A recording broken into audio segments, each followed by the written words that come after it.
Hi, everyone, and welcome to Come Undone. I'm your host, Georgia Rose, a clinical sexologist and a sex coach who helps people with their sex lives.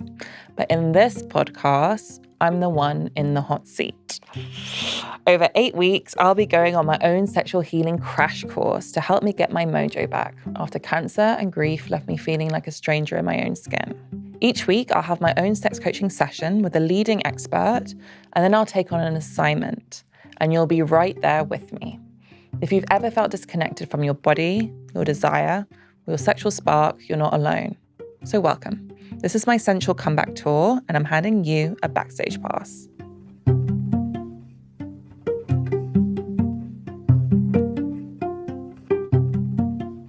Hi, everyone, and welcome to another episode of Come Undone. So last week, I got to dip my toe into the world of conscious kink. It was a pretty huge turning point for me. I feel like I really smashed through some resistance. I've had some revelations and some aha moments, as I call them, since the last session. And I want to unpack them today in this episode. We're going to be looking at sexual confidence and the healing nature of submission. And who better to do that with the incomparable Miss Erica Storm? We are so lucky to have you on this podcast. Oh, no, welcome. I'm honoured. Thank you, my darling. Thank you. Can you tell everyone who you are and all about the work that you do? Yeah, so my name is Miss Erica Storm. I'm also known as Madam Storm, as I've been an international dominatrix for over 20 years. Renowned. Oh, Renowned. Okay, honey. You're renowned. She may come out and say hello to you all. Oh, please. Yes. Please. Madam Storm here. Oh, so good. So good. Yeah, so my journey started off from being a madam, and I fell into it because I came from a place where I was always judged for the way I looked. I was always tall, I always stood out. And I found myself in the world of BDSM. And this was the place where I could really express myself and not be shamed for being a powerful person, not being shamed for being a confident person. So that's how it started. And then I started reading a book, and it was saying that in order to live in your purpose, you should do something that comes really easy for you. And I was like, being sexy, that comes easy. It was like, no, it wasn't that. And, and then I went through a list of things, and it was, the way I walk. I would go out into restaurants and women would come into the bathroom and be like, oh my God, like, how do you walk in those heels? And, I felt your presence. And I was like, that's the most natural thing that comes to me. But interestingly enough, that's also something that I created through trauma. So being tall, 5'11", I went to 7 different schools. I was bullied for being different. So I knew how it felt to walk into a space and want to shrink, but I can't shrink. I'm 5'11". Yeah. So I learned how to embody that presence. And that you can see in my Strut Masterclass. So I came out with that. I started teaching women how to hold their space, how to walk correctly in their heels, because I wanted it to be fun. And then I had 7 different styles because I wanted to show that we are multifaceted and that we have different personas, right? And different flavors. And that was really successful. And I really fell in love with helping women find their voice. And it just blew up from there, So every part of my life is in my work. Everything I speak are things that I've been through myself. And then fast forward a few more years, and I really started understanding, the psychology behind kink and BDSM. I started diving into Carl Jung a bit more, understanding the archetypes. And here I am today as a kink therapist. So I think the question started off, who are you? Wow. No, I was like, tell us more about your work. And I think what I love about your work is that you weave so much of yourself into it. It's so unique. No one could ever replicate what you do. I bet they try, honey. It's so you. I loved going into your work, like in preparation for this episode. I just got a lot of joy from it. You just bring so much of your life experiences, like from yoga to hypnotherapy to kink and BDSM to psychotherapy. It's it's all there. So power to you. Thank you, honey. Yeah. So in this episode, I wanted to share with you kind of what I came away with from last session, because I found it to be quite profound. And then also have a conversation about sexual confidence, because I think we could all do a little bit of that. So the conscious kink. demo that I had, well, to walk you through it, is that I got tied up in rope and we also played a little bit with wax. We set it up as a ritual. There was a lot of consent, communication, boundaries, all of that really kind of held that whole practice. So I've had some time to sit and process that session. That practice helped me realize that I have unconsciously associated submission with pain and cancer and trauma.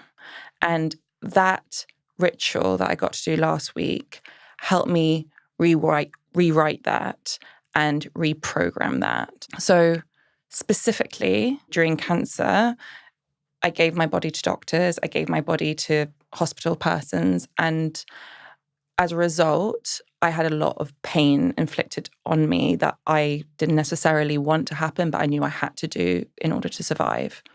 That looked like excruciating biopsies, extracting a piece of the tumor from below my rib cage, operations I had to be awake for because my blood pressure was so low, cannulations all the time, needles and ports and all things going into you.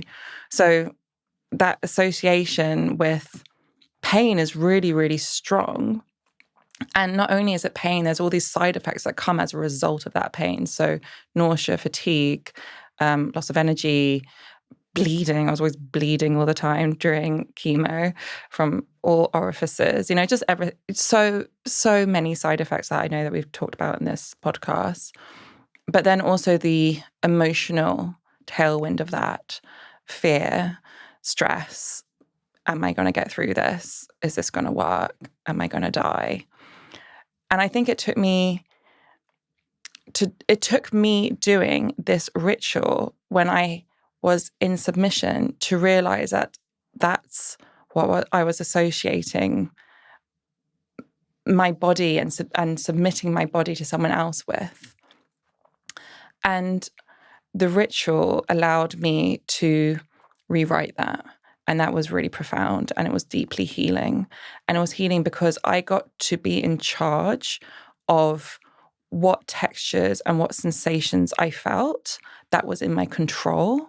And then when I felt safe about those limits that I had set, I could then surrender in safety and enjoy it. That felt really, really huge. And it was a way of me letting down those protective mechanisms and that sense of control and contraction that I've fallen into. Yeah, the power of kink. Yeah. Yeah. Yeah. And I have actually walked away being like, I think all cancer survivors should experience that when they're ready. And yeah, I feel tingles and I feel quite emotional actually talking about it. It was really profound. And I just really wanted to talk about that with you. And how, have you seen that in place with other cancer patients? And, how can kink and BDSM be healing? My first experience with working with a woman who was a cancer survivor was actually through the Strut Masterclass. And what I learned from my first client was about seeing yourself again. Interesting. Knowing that you are a whole person and that this was a experience and you're not your experience, and having that space to reclaim your body back. Yeah, reclamation. Yeah. I feel that's a big word that came out of last session. And personally, I've just had a really traumatic experience myself, and I had to get back into my body again and feel safe within my body again. And I totally resonate with you. For me personally, I work a lot with my womb. And to be told that I had 29 fibroids and that I nearly died was quite overwhelming. Yeah, I had to have like 4 or 5 blood transfusions. And then waking up and then seeing all these bags and these needles and really feeling out of sort. Out of control. The thing is, for me, it wasn't necessarily a sense of feeling out of control. Okay. Because I had conditioned my mind to understand that my body's about to go through something. Okay. And I'm very big in understanding what story we tell ourselves. So the story I was telling myself was, okay, I tried to heal myself naturally. I didn't want to have an operation. I fasted, I did everything, and it didn't work. And I didn't beat myself up about it. I said, okay, I told myself if I wasn't able to heal myself, then I would go and have this operation. So that's the first surrendering. The second is, okay, I trust myself that this is the decision that I need for my body. So that again gives me a bit of power. I choose to give my power to the doctor right now. Just like in play. A submissive, people say, oh, a submissive's weak. No. The sub has chosen the dom, has chosen the location, and has agreed to submit. So I agreed to submit. I agreed to give them my body, and with hope that they would look after me. And like, because you enter into that agreement and that contract as you do in BDSM. Exactly. When a sub comes to me, they trust that I will hold that space for them. And that agreement. I've been thinking a lot about the role of submission. And also, for people who don't know what BDSM stands for, it's bondage, discipline, sadomasochism, BD. You got it? Yeah. Yeah. And I think there are a lot of misconceptions when it comes to BDSM and the role of the submissive. And I think it's quite interesting when you think about submission and being a female or being a woman playing with a heterosexual cis man, because maybe it feels unfeminist. Maybe it feels subservient. Yeah. Maybe it feels like you're reenacting a trauma. Yeah. Maybe I'm not saying that this is what's happening. I think this is the outside perspective. And this is something that I really explored when I was doing my training as a clinical sexologist. And are you aware of the SAR experience? Explain, because I might call it something different. Yeah, so it's called, this is what clinical sexologists do in their training, is a sexual attitudes readjustment or reassessment. And it's a group immersive long weekend where you get to really examine your sexual beliefs, values, and biases. And you do that through lots of discussion, but also exposure to very explicit sexual materials. And you get to really deep dive into it. And like when I explained it to friends, I was like, it's not this at all. I thought before I did it, it was going to be like, you know, in Clockwork Orange, when they all over in your eyes. Like to watch that. But it was fab. It was actually one of my favourite weekends that I've ever had in my life, because you just, if you find sexuality fascinating, this is just like the playground to really explore and really talk to so many like-minded people. But we got to watch some really, really edgy stuff and really examine our understanding of submission and domination as well. And yeah, it was really interesting that those are certain terms that come up with submission. But I think, as you was talking about with the sub, there's actually so much power in that vulnerability and power in that agency. Yeah, absolutely. Yeah. Absolutely. And I think what's quite interesting about what you were saying about that experience, that weekend with your training, is that it gave you the space to sit with your shadow self. And, you know, like I say to some people, if I say pussy and that makes you feel uncomfortable, sit with that. Ask yourself why. And the shadow self is the part of us that we try to suppress. You know, there's the things that you like, but you don't want to admit to yourself that you like it. And sometimes that can be dangerous. Yeah. You know, and I think that understanding yourself and looking at that dark side of you is the best way to create balance. And also for me personally, it's really helped me to understand certain dynamics of relationships. Right? Okay, why is it that I was attracted to these bad boys? What was that? I liked feeling overpowered. I enjoyed being in that toxic environment. Why? Yes, it could be because of relationships with caregivers. But did I like it? Did I enjoy it? Actually, I did. Okay, so now I have named it. Now I can go and play safely where there is a container, where there is a safe word. Right? And explore that part of yourself. And support that part of yourself. Because I feel, I was looking back actually at some, kind of for a few things I was doing, looking back at the essay I had to write after that weekend. And I wrote some stuff about the BDSM stuff. We had to write kind of our reflections. And one of them was like, it's so, I think for people who aren't very familiar with BDSM and kink, I think it's very easy to swing into the why. Like, why do these people want to be humiliated? Why do they want to be, dominant? Is it coming from a place of trauma? Is it coming from a place of pathology? Whereas I think that weekend was really amazing at putting all that aside. And actually, I felt very inspired by people who were able to come into contact with their erotic imagination and not be afraid of it, and to explore and to push the sexual envelope out, because I think we all have it. And I just feel that they were uninhibited. Yeah. And I felt very envious. Yeah. I mean, it's stated that BDSM is the playground for the soul to be exactly what it wants to be. And also, I just want to go back to the point when you said that everybody does it. Is that what you said? Or maybe that was an internal conversation I was having with myself. But the point is, BDSM, what is BDSM and what is your view of it? Is it, okay, it's power dynamics? Well, power dynamics is in our society. Are you always in a managerial role? Why is that? Are you uncomfortable with people telling you what to do? Why is that? Explore it in your own lives. Yeah. I see dynamics all the time between people in the vanilla world. And it reminds me just of a dominant-sub relationship.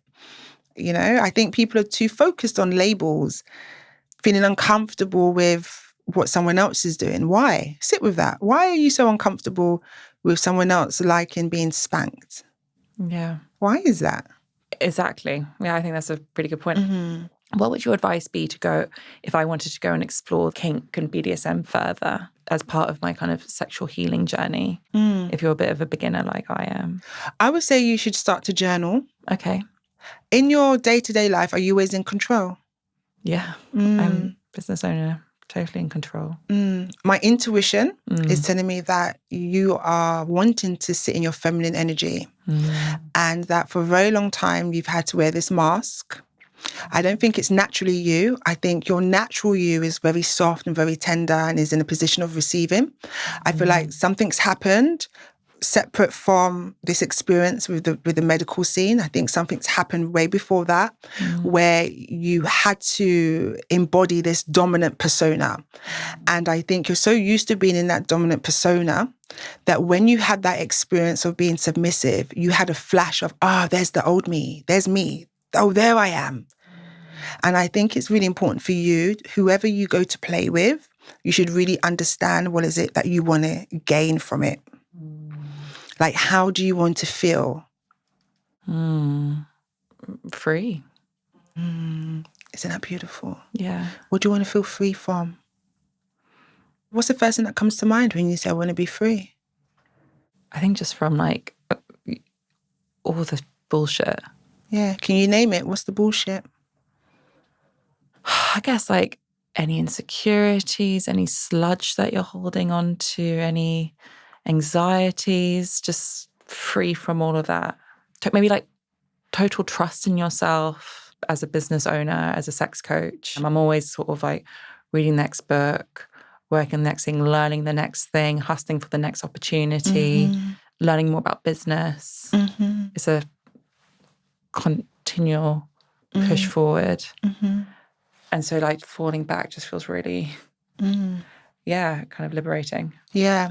So it sounds like there's a dominant version of you that's always at play. And when you have that opportunity to be held and be submissive, then you get to be free. Yeah. You get to just be. Yeah. Without having to think about who you should be. You're just being. Just being. Yeah. Another question I was going to ask you about sexual confidence. Because how does one harness sexual confidence and confidence in general? I know that's a lot of work that you do. Lots of women come and see you for that work. Obviously, as a dominatrix, it's probably something that you've really explored. How do you, cultivate that? Can I answer that question in a moment? Yes. Why don't you trust yourself? Why don't I trust myself?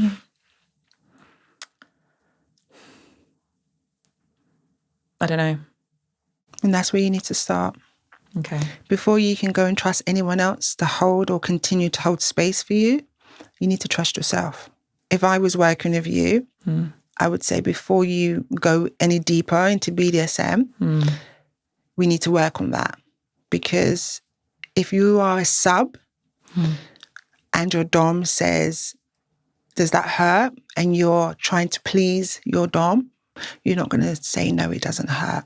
And that's disempowering. Yeah. So the two things that I'd advise for you to do is work on those. Self-trust. Self-trust. And non-people pleasing. Yeah. Because you can appear confident. In fact, there's some days that you probably do feel confident because you have to be competent in whatever that you're doing. Right now, there's a sense of confidence. Yeah, because this is a skill. Yeah. You've built upon it. And each time you do it, you become more and more confident. Same when you start trusting yourself. The more you trust yourself, the more confident you will become. I trust myself so much that I would walk myself off a cliff. Because once my intuition tells me that's the right thing to do, that's the right thing to do. So you don't, no self-doubt? No. So good. I have no self-doubt. And has that something that you've been able to, is a skill that you've been able to hone? Yes, but also I feel like my confidence came from a place of trauma. I had no choice appearing confident or knowing who I was. If I didn't, I would have got eaten alive. Okay, so it was a survival. It was a survival. Yeah. But once I understood it was survival, then I could start operating from a place of good self-esteem, except for fear. That's where you see people overcompensating. You know, oh, actually, you're not really confident because you're moving from a place of fear. Yeah. So I did the work. Okay, who am I? What parts am I uncomfortable with? Where's my shame? Why do I have shame there? And work with that and be like, yeah, I'm not perfect. Depending on who you meet, everyone will have a different experience of me. Yeah. My partner will have a different experience of me. You right now are having a different experience of me. Someone who's fucked me off and met Madam Storm, they have a whole different experience of me, right? But to be okay with that. Yeah. Not worrying what people think of you and and you don't have control of that anyway. I don't give two shits. It's so good. It has nothing to do with me because I understand how you view me could be different factors. It could be because of your culture, your value, where you was brought up, your experiences. Yeah. None of that has anything. It's not my shit. How do you cultivate that thick skin, that tolerance for not being judged or for making mistakes, for failures? You know, how do you build that thick skin? Because I fell in love with myself. I love myself unconditionally, whether I'm good or whether I'm bad, and I can be bad. Oh, I can be very bad. But I can be good and I can be silly and I make mistakes. And then sometimes I'm on point. But I'm always honoring myself. I always honor myself. I trust myself. I am my own best friend. I take time out to be with myself. Have there been any tools that have helped you really fall in love with yourself? Yeah, yoga. My body worship that I do, which is touch with affirmation. And I do that in the shower. You know, I do it without even thinking about it now. And when I'm in bed, I kid you not, as I'm waking up, I'm like, I love me. And as I'm waking up, I hear myself. I'm like, I love me some bit of me, you know, and it's beautiful because I do love me, but it was a journey. But things that I've done is meditate, separated myself from people, understanding that I need time for myself, understanding my cycle was huge for me. Food, because food impacts my emotions, my mood, and understanding things that weren't my trauma, that belonged to my family, or do you know what I mean? Things that weren't mine. I had to go on a journey of letting go of things that weren't mine. And then I decided to rewrite my story. I decided to be compassionate towards myself. I decided to stay present. So whatever happens right now, happens right now. Yeah. And that's it. And anything that happens in between, they're just experiences. And life is supposed to be fun and it's supposed to be full of experiences. And as long as I honor myself, I don't need to be perfect. I can come in today. I've had such a busy day, right? And I'm like, okay, I've got this. Because why? Because I'm me and I trust me. And regardless of what happens, no disrespect, but how you feel I did has no value on how I feel about myself. And that was one thing that I really honed into. Whether you think I'm a great therapist or a great dom or a great coach, it makes no difference. Because if I value that, then that means I also value you telling me I'm shit. And people want to pick and choose. No. It's either you care about what people think or you don't. It's either you need that validation or you don't. And it was a really hard pill for me to swallow with my dad. And I remember we were, joking around. I was like, oh, you just don't rate me at all. Quite lighthearted. He goes, I don't need to. And it was so hard because we want validation from our parents and they've never given it to me. And he was like, if you know you're great, you do not need me to tell you you're great. And I was like, I'm done with that now. And that was just 2 years ago. Wow, 2 years ago, yeah. Yeah, so it's an ongoing journey. Ongoing journey. Yeah. Yeah, and it's really inspiring to be next to someone, like a woman who does have that deep self-trust in themselves. Yeah, I honestly, babe, I see it all the time on social media. I see it everywhere I go. Oh, how do I become more sexual confident? How do I love myself a bit more? There is no secret. Yeah, it comes from within. That's it. There's no secret. Yeah. And I can get really passionate about this because I see people making money off of this. And you know what? Women are targets of this. Yeah. Okay? In the media, in advertising. If you say to me, oh, you're great. And I say, yeah, I know. Oh, who does she think she is? Be careful of the collective consciousness of the same story. Yeah. Don't start huddling with people who go, oh, yeah, I feel fat sometimes. Oh, yeah, me too. No. Stop that narrative. Yeah. You are your first love. If you don't feel loved, start finding things that allow you to love yourself again. Not from your children, not from your partner, not from your parents, but from you, that inner love. That love, regardless of what the scales say. Honey, sometimes I'm super bloated. Literally, I had to put my skirt on the other day like this, because it wouldn't go over my hips. And I was like, damn. But that's not going to ruin your day. But that's not going to ruin my day. Or your week. Or your month. Week. Yeah, because my body doesn't define who I am. I'm so grateful. I went swimming the other day. And as I was swimming, I was like, body, thank you. Because guess what? A few months ago, I couldn't do that. I'm so grateful that my body can now allow me to swim. Yeah. Right? So when you go through experiences where you've had operations, where you've been unwell, just remember how that felt. Remember how it felt. Those simple things. I couldn't even go to the toilet. Yeah. I couldn't sit up. I couldn't do any of those things. Yeah. And because they took my room out of my body, I then had this hormonal headache, which I had to wear sunglasses. So thank you, eyes, for allowing me to see properly again. Yeah. Thank you, body, for recovering. Like, I love you. I've noticed since having cancer, definitely like a knock in confidence.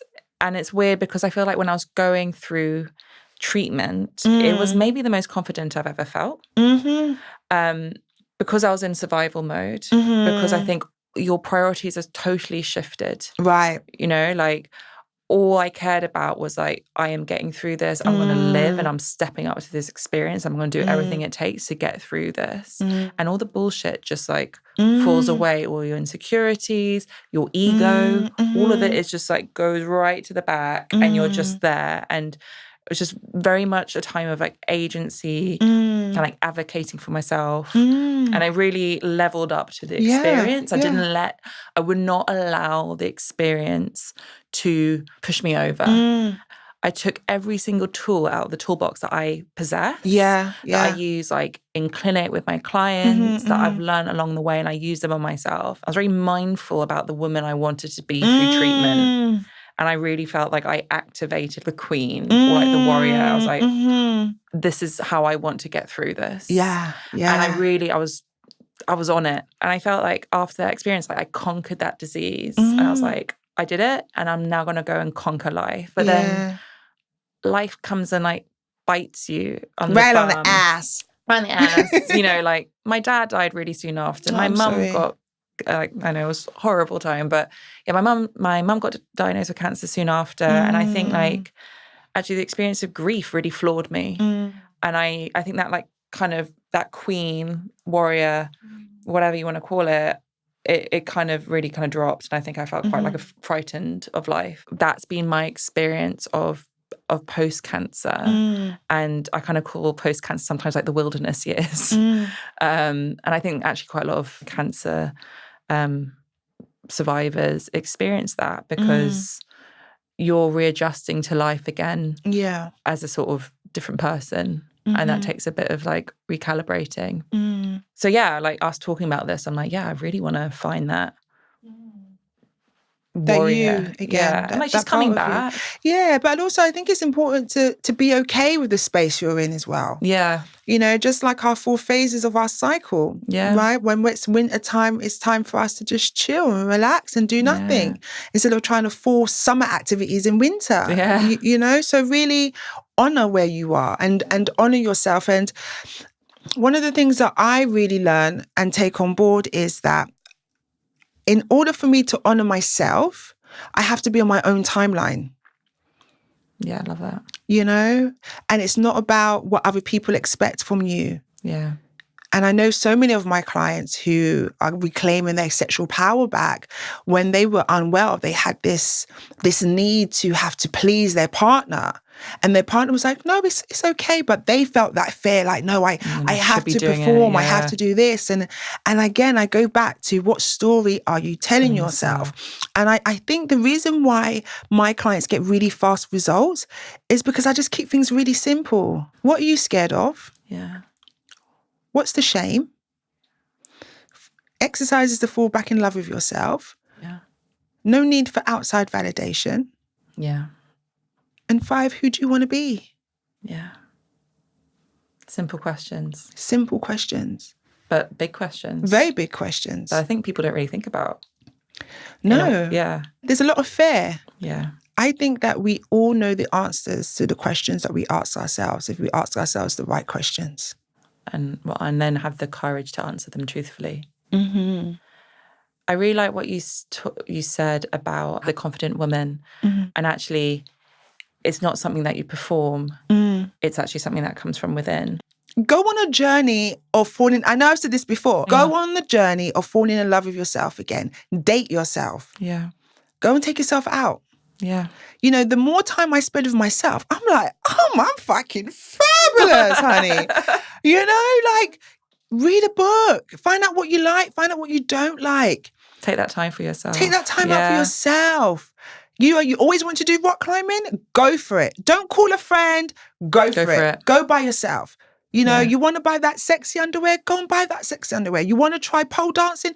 Go try pole dancing. Want to learn a language? Go and learn a language, because all these little things build up your confidence. Yeah. Yeah, you're putting yourself first. And I know that sounds like really simple, but actually I think for people who are used to people pleasing or overextending yourself, you know, like to actually bring all that energy back into yourself. It's so challenging. And I think that's why the mistress training is so fucking powerful, because they're not used to receiving. And now you have another human being serving you, So right? great. And your no's are your full sentence. Madam, can I? No. And all of a sudden, oh, I don't need to explain myself. Oh, my no is heard. Yeah. It's a full sentence. It's a whole sentence. And it's again about using your voice. Yeah. It's about being able to tell someone what you want. And that you see in sexual confidence. Okay, it might sound simple to somebody, but do you have the courage to say, oh, I don't like that. Can we change positions? I tell my partner all the time. I mean, he's a great lover. He's going to kill me for this. Hi, babes. We're the complete opposite. He's like, oh, darling, did you have to talk about our sex life? But, you know, I feel very comfortable and free to say to him, babes, I'm not enjoying this. And to know it's okay. But also for you to choose that right partner that makes you feel safe. Safe to express yourself. Yeah. Yes, express yourself, sit in your femininity. And that's our responsibility right from the beginning. Yeah. Do you feel comfortable with this individual? Are you able to voice your opinions without any repercussions? Yeah. These are all the things that we need to pick up right from the beginning. Yeah. I completely hear that. Yeah, have value. And I think that can be sometimes hard for people when they haven't experienced safety in their primary care and they don't know what safe looks like. Absolutely. And safe can actually look like trauma, like, you know, something I've been traumatic. there. Yeah. So I think that's really... that's where kink comes into it. That's where kink therapy is really, really helpful. And actually, let me use myself as an example. When I first got with my partner, I was ringing my girlfriends. I was like, I think he's a bit of a weirdo. He's so nice. He's so gentle. Like, and then I was like, oh, that's my trauma response. I'm used to the Aggie guys. The drama. Yeah. That's what you've inherited. That's what you've learned. Yes. But you remember, because I sat with myself and was like, oh, actually, I kind of like it a bit rough, you know, because I'm so dominant in my day-to-day life. Oh, I like feeling overpowered. Sometimes I want you to fling me on the wall, right? Sometimes I want you to treat me in a way that's not very ladylike. But that's not in that relationship. No, that is called play. Yes. It's called play and understanding. I can still get that feeling and work through it, but I can do that with someone who loves me, who I feel safe with, and there's a safe word. Yeah. And there's a container, meaning it's a beginning and there's an end. We all know when something's not good for us, even if we're not used to that. Yeah. When I speak to my clients and I say, okay, tell me about your childhood. Oh, I know it's because of my dad. We know. Yeah. It's just that you go with what's familiar.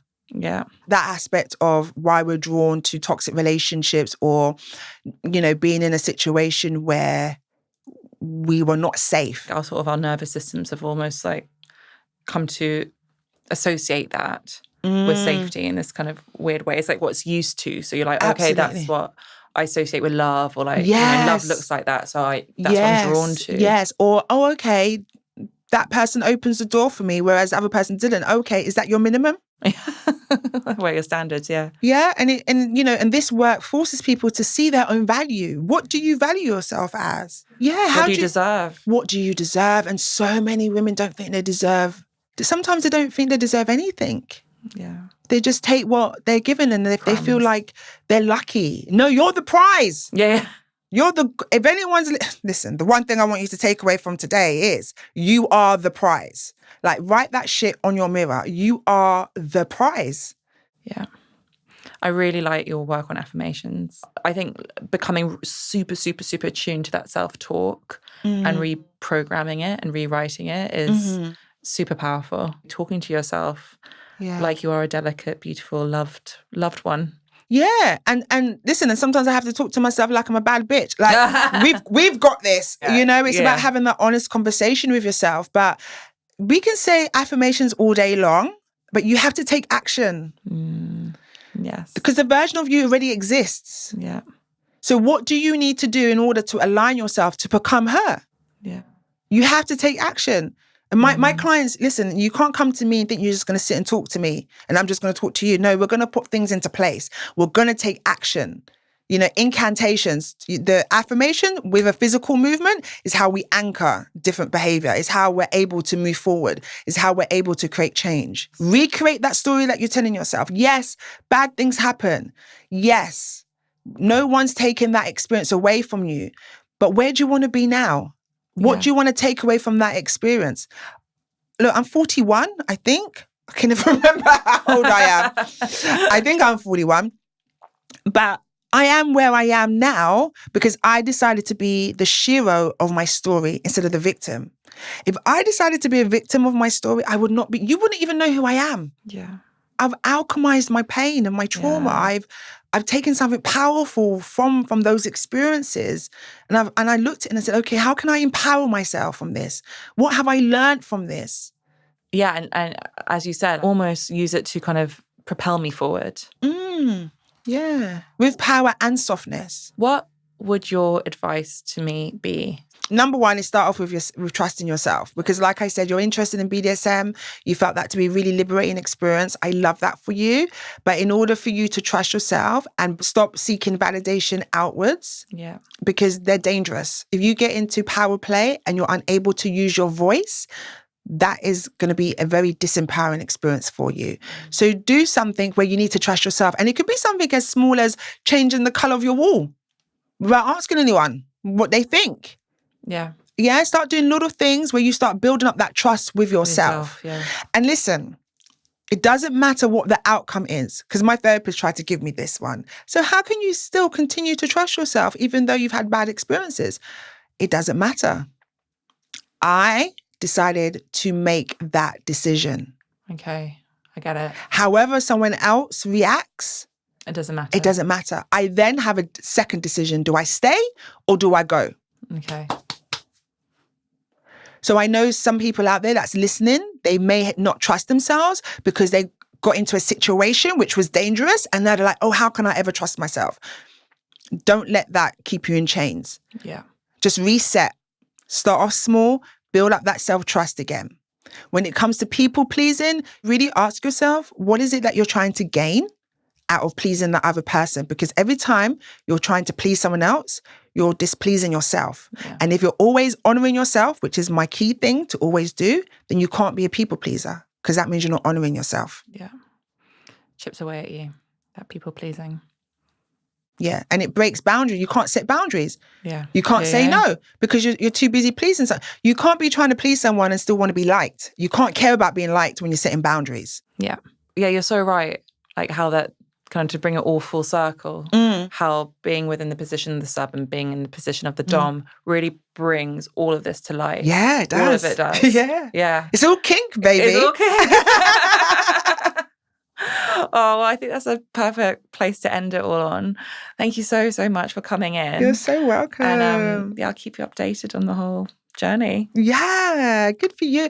And I love that you're using this platform to share. Yeah, it feels vulnerable. I went through this huge experience. This is kind of something I wanted to do for myself, and I think it can help other people. So yeah, I want to do it. I love that. Thank you. Well done. And now stick around. I'm heading into the assignment next. As you know, I'm bringing you guys along for the ride, and I'll mic myself up, and you're going to be able to hear snippets of what's going on in the assignment, as well as my reflections. The whole point of this project is to be as immersive as possible and to really show you what the sex coaching process is all about. So here we go. Hi everyone, I'm very excited to report that for this session's assignment, I got the opportunity to do Miss Erica Storm's Strut Masterclass. I managed to nab a one-to-one private session with her. She spoke about it in our conversation. It's her masterclass where she teaches women to walk confidently in high heels, but it's actually so much more than that. It's all about trusting yourself and empowering you to take up space. And also it's about starting to tap into your inner dom persona, i.e. that inner dominatrix that exists within us. So before the class, we had a one-to-one coaching session on the phone, and she talked a little bit about the inner dom persona and how I would define that for myself. So for me, she's confident, she's super boundary, she gives no fucks about what other people think about her, she does what she pleases, she's not a perfectionist, all those really fierce qualities. And we also talked about another part of ourselves that coexists alongside the dom persona, which is called our small self, that more vulnerable, unsure part of ourselves, which is intimidated by the dom persona, which sort of inhabits that more good girl part of ourselves. It was a really amazing hour that I got to spend with her, and here's a little clip of the session. Before we start, today I am your coach. Okay? I am very, very straightforward. I'm not here to cuddle you. I'm here to empower you. I'm going to be loud, and I'm going to swear. Okay? Not at you, but as I express myself. Okay? I'm also going to go into my dom persona. Okay? And once I'm tapped in, you're going to be all right. Okay? With that said, you are in a safe space, and you can tell me anything you want. So we're working together for an hour, and I really want you to introduce the work that we did on the telephone. Can you just read out what the words I'm going to say? Small self. Yeah. Dom persona. Yeah. How are you feeling right now? Yeah, pretty scared. Yeah. So which one would you like to approach? Dom persona. Okay. Approach your dog persona. What would you like to say? What do you mean? To her? Mm-hmm. To that version of you. Because you remember these are parts of you. Yeah. Okay, so sometimes we can be incredibly strong, and sometimes we can be incredibly soft and vulnerable. Yeah. Okay? It's about integrating all these amazing parts of us. So, for example, for me, when I step into my dog persona when I have to do something important, I'm like, hey, Rich, let's go. Let's go. We're good? We're good? Okay. So if this is your dog persona, and right now, you're feeling in your dog persona, or do you feel like you're in your small self? Is there any kind of doubt within you? Do you feel uncomfortable, shy, vulnerable? Okay. Let's go here. So always be honest with yourself. If you're feeling like a small self, ask yourself why. I think I feel a bit self-conscious. Okay. So you say, I'm feeling self-conscious. I'm feeling self-conscious. Why are you feeling self-conscious? I think it's the mics. I think you're right. Can I turn them on? Yes. You're right. For the record, I'm always right, darling.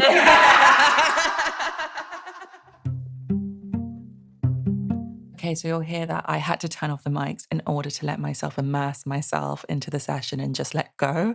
So I'll give you a bit of a highlight reel and tell you what went down in the session.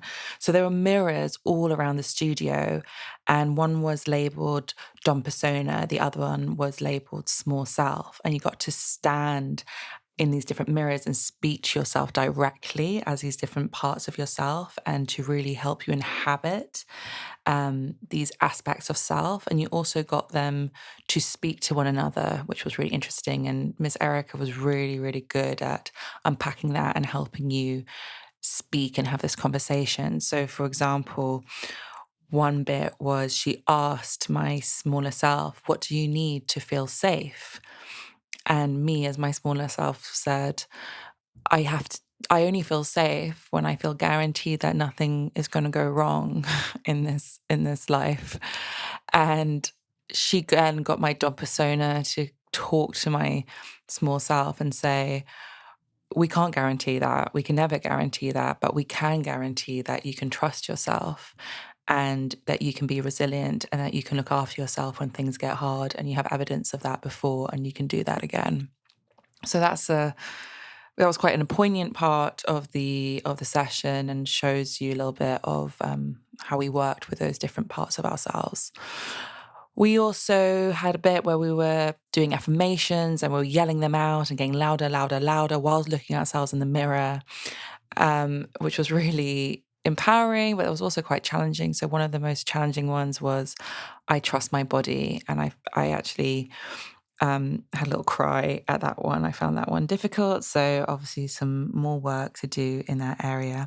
And at the end, she was getting me to write all these affirmations all over the mirrors, and just writing all these things about myself and like all these really empowering confidence things. So yeah, that was part of the work. It was really dynamic. It was really different to anything that I've done. Obviously, there was a bit where we got to strut and got to summon the inner Dom persona and do some sexy moves on the floor, which was really fun, just able to let go. It was great, honestly, fantastic hour. It was vibrant, it was energetic, whilst also allowing moments to be vulnerable and soft. Would highly recommend if you can grab one of Miss Erica's Strut Masterclasses. So thank you for listening to this week's episode, and I will see you next week. Thanks for listening to this week's episode of Come Undone. If you're feeling inspired to explore your sexuality, whether after a big life event or simply because you feel disconnected, head over to my website. You'll find the details in the description, along with a workbook I've created to go hand in hand with this podcast.